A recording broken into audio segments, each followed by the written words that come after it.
Actually শুভকে আমি date করি অ্যান্ড আমি বিদেশে গেলে শুভ আমার সাথে যায়।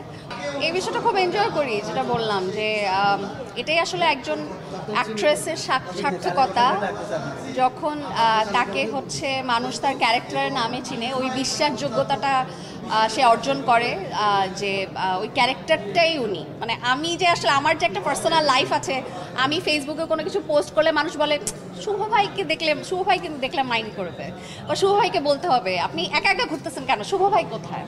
মানে দে ডু বিলিভ যে অ্যাকচুয়ালি শুভকে আমি ডেট করি অ্যান্ড আমি বিদেশে গেলে শুভ আমার সাথে যায়, অথবা শুভ আমাকে শপিং করে দেয়।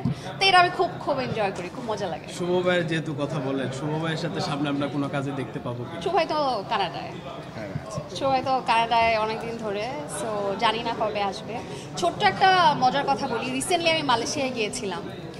তো মানে এত ভালো লেগেছে আমার, মানে অন্তরা হওয়ার পর আমার মালয়েশিয়ায় ফার্স্ট যাওয়া। মালয়েশিয়ায় আমি পড়াশোনা করেছি, বাট অন্তরা হওয়ার পর যেহেতু প্রথম গিয়েছি, এয়ারপোর্ট থেকে শুরু করে মানে পুরাটা জার্নি আমি এত বাংলাদেশি মানুষের ভালোবাসা পেয়েছি, এবং আমার গাড়িটা পর্যন্ত এয়ারপোর্টে যারা স্টাফ, যারা কাজ করেন, আমাদের বাংলাদেশি যারা কাজ করেন এয়ারপোর্টে, আমার এত ভালো লেগেছে। ক্লিনার থেকে শুরু করে সবাই আমাকে দেখে এমনভাবে দৌড়ে এসেছে মালয়েশিয়ান এয়ারপোর্টে যে অন্তরাপু অ্যান্ড আমার গাড়িটা পর্যন্ত তারা বুক করে দিয়েছে। মানে একদম আমি যাওয়ার আগ পর্যন্ত তারা আমার সাথে ছিল, মানে হোটেলে পৌঁছানোর আগ পর্যন্ত তারা ট্রাই করেছে যে অন্তরাপু যাতে সেফলি হোটেলে পৌঁছাতে পারে।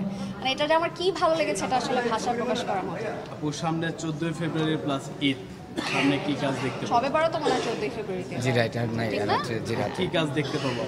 কাজ যেটা বললাম যে আমার ডিরেক্টর বলবে, ওটা আসলে আমার বলার পারমিশন নেই। আমি একটা মানে ভালো কাজ দিয়েই সবার সামনে আসবো, ওইটা আসলে এখন বলতে চাচ্ছি।